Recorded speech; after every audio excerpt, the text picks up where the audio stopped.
السلام علیکم ناظرین، میں ہوں اسکر سائم اور آپ دیکھ رہے ہیں M Phil Urdu notes channel. آج ہم اردو کے ایک جدید شاعر پر بات کریں گے جن کا نام شکیب جلالی ہے، جنہوں نے کم عمری میں خودکشی کی تھی، ٹرین کے نیچے آ گئے تھے۔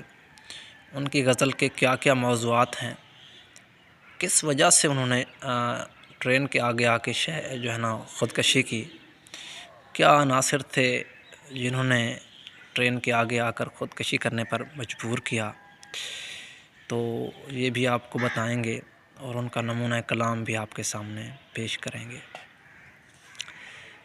شکیب جلالی کئی حوالوں سے جدید پاکستانی شاعر تھے۔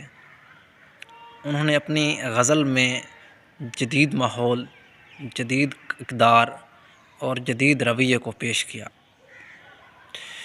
بنیادی رویہ جدید دور کی منافقت ہے، یہ بات واضح ہے۔ ان کے ہاں ایک گہری بے امتنانی اور انتشار نظر آتا ہے۔ اگر ان کے موضوعات کی بات کی جائے تو جو سماجی گھٹن ہے، جبر اور تنہائی کی پیداوار ہے، اسے عین جوانی میں خودکشی کرنے پر انہوں نے ان تمام عناصر نے مجبور کیا۔ اور خودکشی کے بعد ان کی جیب سے جو شعر ملا وہ کچھ یوں تھا کہ تو نے کہا تھا کہ میں کشتی پہ بوجھ ہوں، آنکھوں کو اب نہ ڈھانپ مجھے ڈوبتے بھی دیکھ۔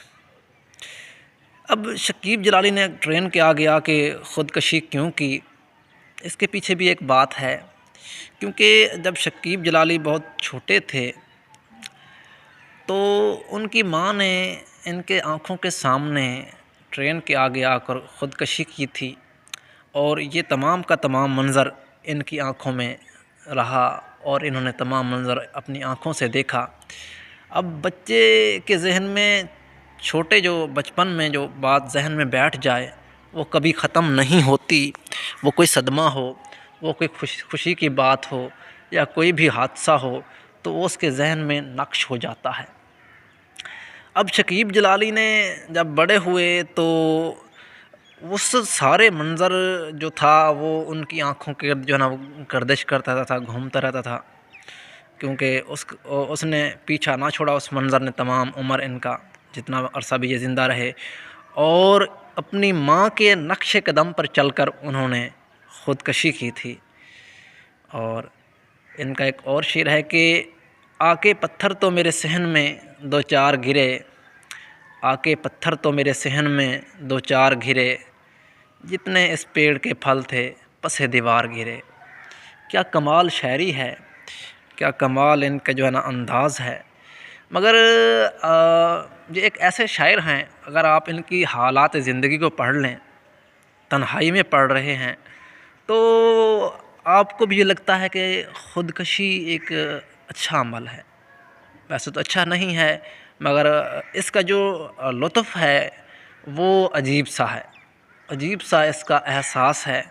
اب جب پڑھیں گے اس کی حالات زندگی دیگر ان کے تفصیل کے ساتھ تو آپ کو بھی اس میں ڈوب جانے کا دل کرے گا، وہی احساسات آپ کے سامنے آ جائیں گے کھل کے، تمام تر عناصر۔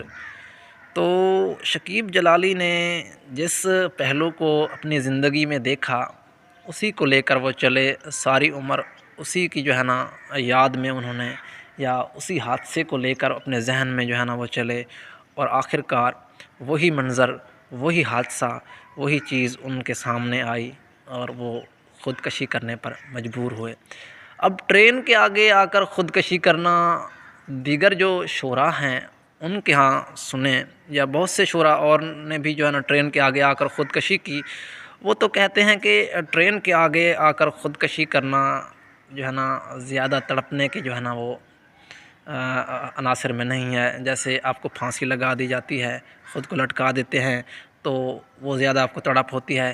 جب آپ ٹرین کے آگے آ کے خودکشی کرتے ہیں تو فوراً آپ کی جان نکل جاتی ہے، اور شعراء حضرات اس کی طرف نکل پڑے تھے اور ایک لائن چل پڑی تھی خودکشی کی طرف سے، جو ہے نا ٹرین کے آگے آ کر مختلف شعراء نے پھر خودکشی کی، اور شکیب جلالی بھی انہی میں سے ایک ہے۔ امید قوی ہے کہ آپ کو یہ باتیں سمجھ آ گئی ہوں گی۔